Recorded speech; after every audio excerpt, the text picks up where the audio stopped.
ये क्लास आपकी इंग्लिश की क्लास होने वाली है और इंग्लिश में वो पोर्शन हम इसमें कवर करेंगे जो पैसेज से आते हैं। जैसे कि कई हमारे साथियों का डिमांड था कि सर इंग्लिश के जो पैसेज वाले पोर्शन उनको कवर कराइए और इंग्लिश की जो पेडागॉजी उसको, तो उसी के आधार पे हम इंग्लिश के जो पैसेज वाले और यहाँ पे 15 क्वेश्चन हैं, यानी कि 1 से लेकर 9 तक और फिर 10 से लेकर 15 तक के क्वेश्चन हम यहाँ देखेंगे। तो मैं बता दूँ कि ये 28 दिसंबर 2022 में सीटेट द्वारा पूछे गए आए हुए प्रश्न हैं। तो चलिए शुरुआत करते हैं। और ये जो आपके सामने पैसेज दिया हुआ है इसको आप पढ़ लीजिएगा। मैं पढ़ूंगा तो थोड़ा टाइम ज़्यादा लग जाएगा, वीडियो लंबा हो जाएगा। देखिए रस्किन बॉन्ड एक पॉइंट दिया हुआ है, एक पॉइंट यहाँ पे आपका दिया हुआ है, दूसरा पॉइंट, यहाँ तीसरा, यहाँ चौथा और यहाँ पाँचवा, यहाँ छठवां, कुल 6 पॉइंट्स दिए हुए हैं इस पैसेज में। तो इस पैसेज को मैं पढ़ लिया हूँ, लेकिन आप भी एक बार जरूर पढ़िएगा ताकि क्वेश्चन करने में आसानी हो। चलिए शुरुआत करते हैं पहले क्वेश्चन से। तो दिया है कि the paragraph expresses the fact that. अब अगर देखिए कि अगर आप पैराग्राफ पढ़े होंगे तभी आप बता पाएंगे कि पैराग्राफ किस चीज़ को एक्सप्रेस कर रहा है, कौन सा फैक्ट है जो उसको बता रहा है। तो जब आप पढ़ेंगे तभी बता पाएंगे। तो मैं डायरेक्ट इस क्वेश्चन का आंसर बताता हूँ, आप पढ़ के इसको करने का प्रयास करिएगा। देखिए इसमें बात हुई किसकी, returning to India from the UK. कहाँ से, UK was a profitable decision for bond.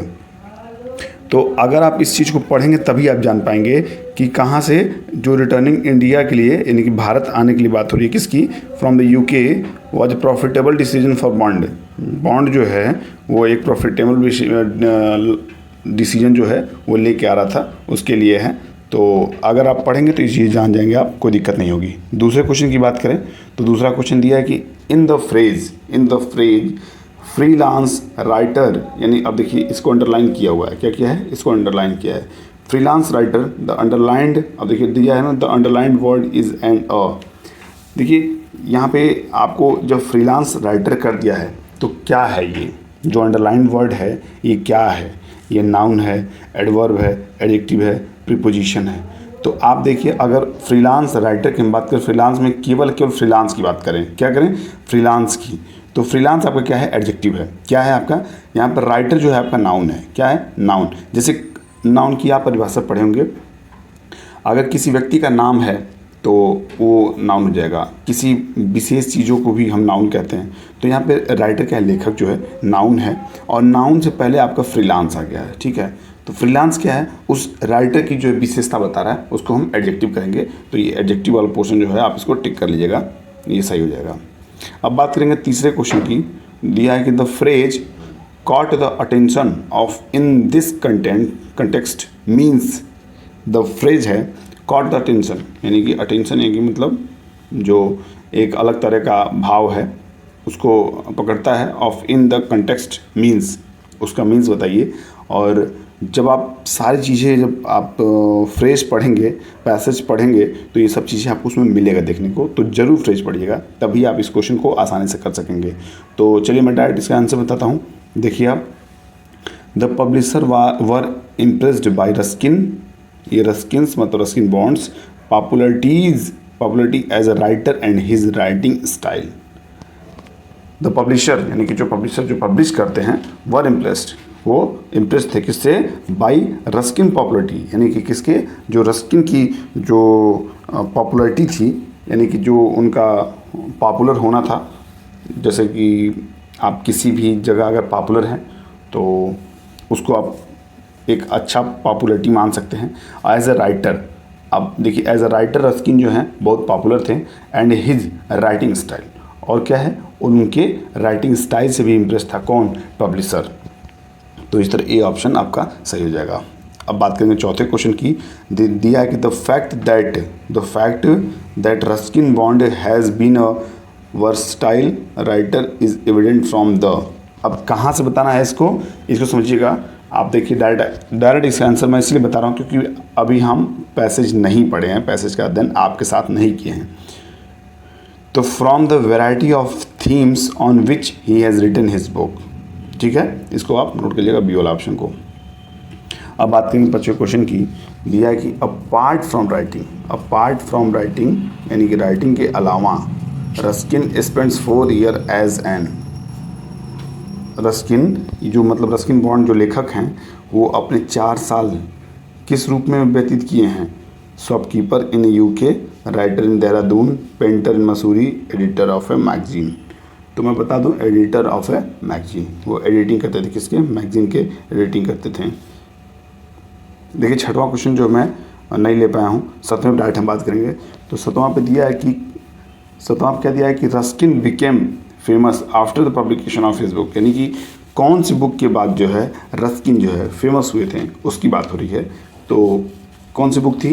वो आपकी थी the second part, sorry the blue umbrella. क्या हो जाएगा? The blue umbrella.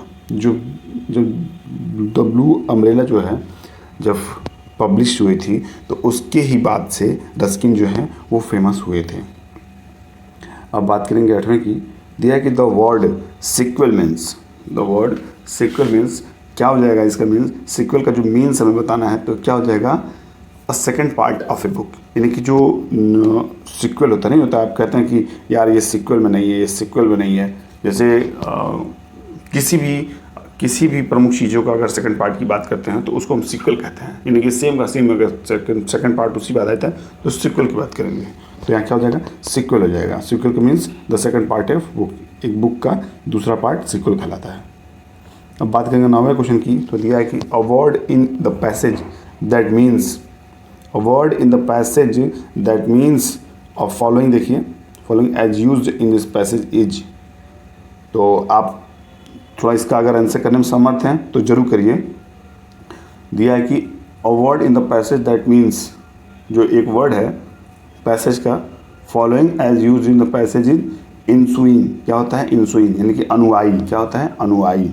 फॉलोइंग इंसुइंग या अनुयायी क्या हो जाएगा? तो बी वाला ऑप्शन आपका इसमें सही हो जाएगा।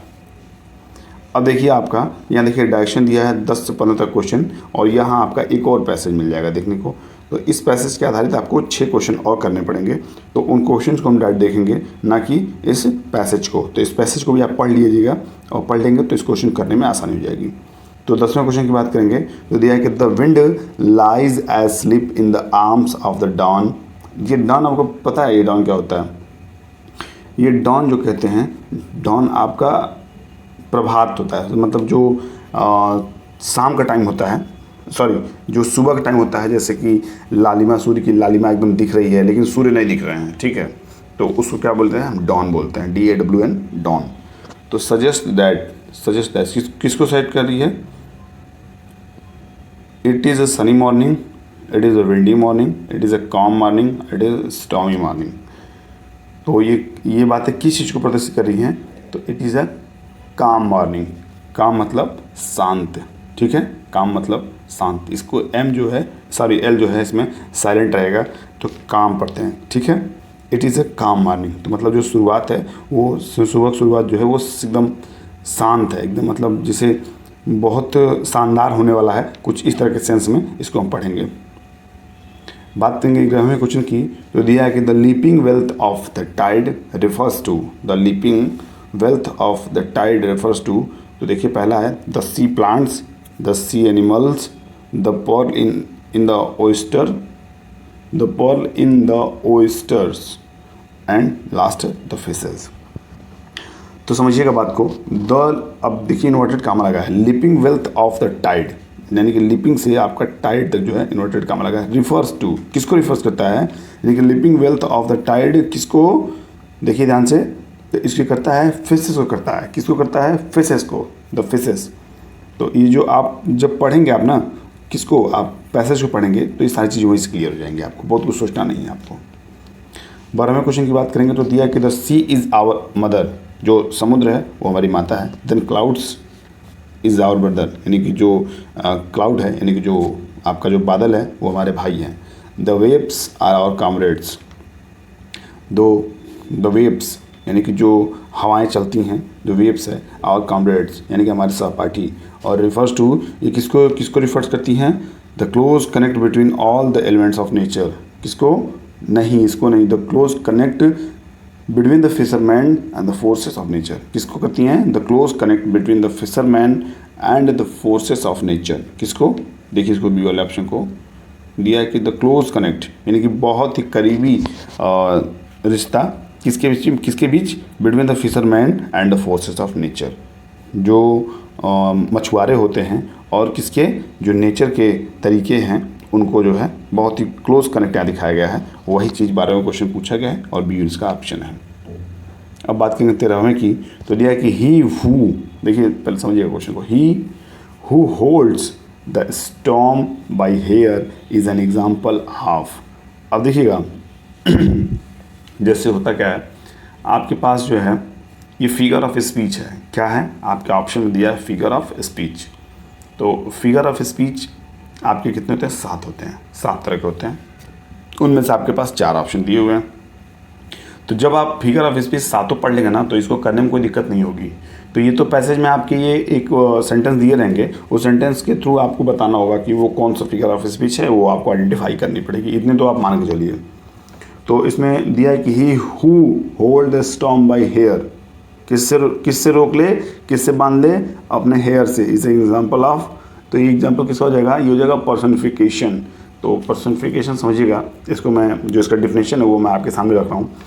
It is a figure of speech in which an ideas or thinking is a given human attribute or feeling or is spoken as if it were human। मतलब जो आपके आइडियाज़ हो, जो फीलिंग्स हो, उनको कैसे दिखाया गया हो, वैसे दिखाया गया हो जैसे कि मतलब एकदम वो ह्यूमन हो, एकदम मतलब वो मानव सजाति का हो। तो कैसे हो जाएंगे, जैसे आपके बाल जो हैं वो देखिए, who holds the storm by hair, यहाँ से देखिए, यहाँ से इन्वर्टेड कामा रहेगा। तो who hold the storm by hair, यानी किसने पकड़ रखा है अपने बालों से, तो ये क्या हो जाएगा, आपका पर्सनिफिकेशन हो जाएगा। अब बात करेंगे 14वें क्वेश्चन की। दिया है कि द लास्ट स्टेंजा यानी कि 9 से 12 तक का।